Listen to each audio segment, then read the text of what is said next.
El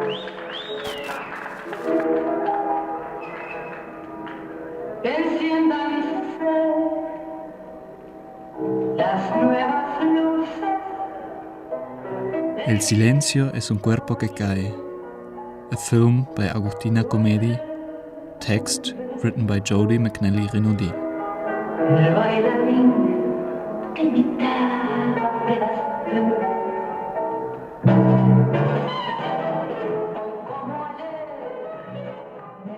In the first 10 minutes of Agustina Comedi's El silencio es un cuerpo que cae, the viewer is pulled into the mystery of a family's secret regarding her father's life.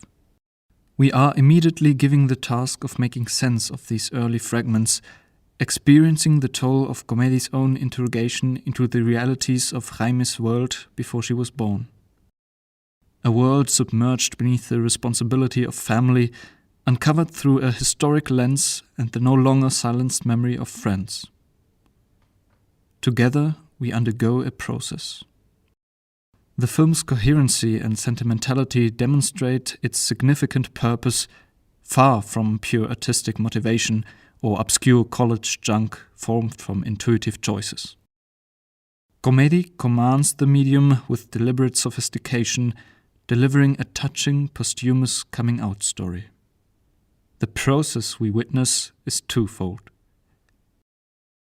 On the one hand, we understand the necessity of hiding one's homosexuality and queerness during the intolerant military dictatorship of 1976 to 1983 in Argentina, the realities of the AIDS epidemic breeding fear and prejudice within the LGBT community itself, and the difficulties of constantly compartmentalizing one's identity, hiding or prioritizing its parts.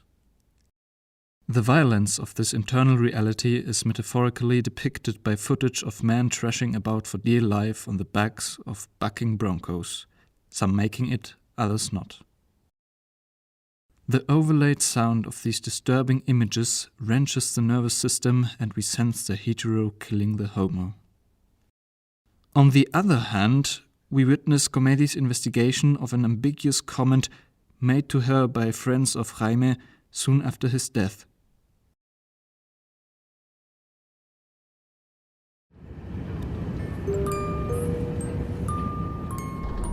Al tiempo, un amigo suyo, de los muchos que yo no conocía, me vio en la calle y me dijo: cuando vos naciste, una parte de Jaime murió para siempre.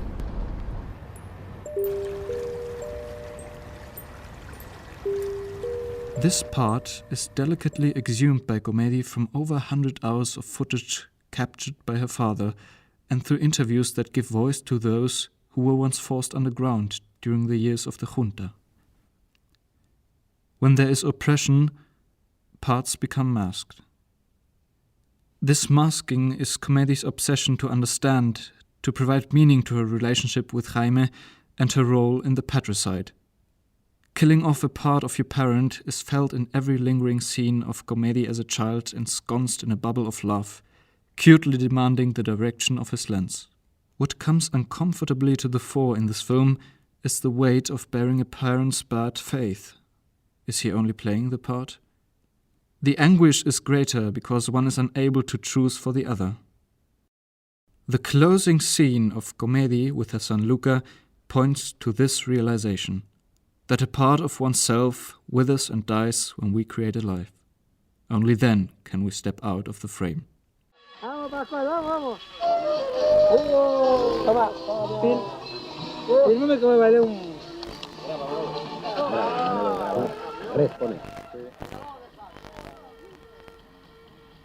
Este día, el día del accidente, yo agarré la cámara por primera vez para filmar a Jaime y lo filmé a los dos. Esta es la única imagen que encontré de mi mamá y mi papá juntos. Ese día bailaron. Él siempre le traía jazmines que robaba de la casa del vecino y todos los días le decía: si hoy fuera 4 de abril, yo te volvería a elegir. Are we led to the real of the archive? Or are we captive to the rolling out of images with repetitious rewinds to make a point and artificial transitions that remind us we are listening to a composited reconstruction? The issue with archival footage is that the intentions and interest of the filming eye can never be eroded. Comedi invites us to reinterpret with her how Jaime was seeing. We roam with his gaze on subjects complicit in the capture of their frivolity, gatherings, or his quieter observations. The lens traipses over the ground marble flesh and crevices of Michelangelo's David, or peers into faces of loved ones, his choice affirmed. Super 8 vignettes of the themes boy, male, and masculinity render the distinction between reproduction and original footage unclear. This permits Comedi to step into her father's desire by way of a latent bond brought about by the medium.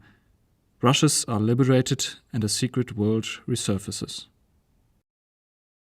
El silencio es un cuerpo que cae is an interrogation bringing more to the screen than aesthetic play of images. Comedi is working something personal out, but is careful not to overlook the broader historical issues of her country.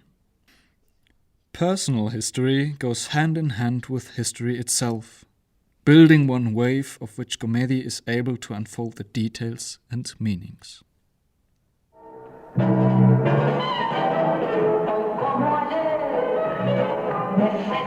El silencio es un cuerpo que cae. A film by Agustina Comedi. Text written by Jodie McNeilly-Renaudie.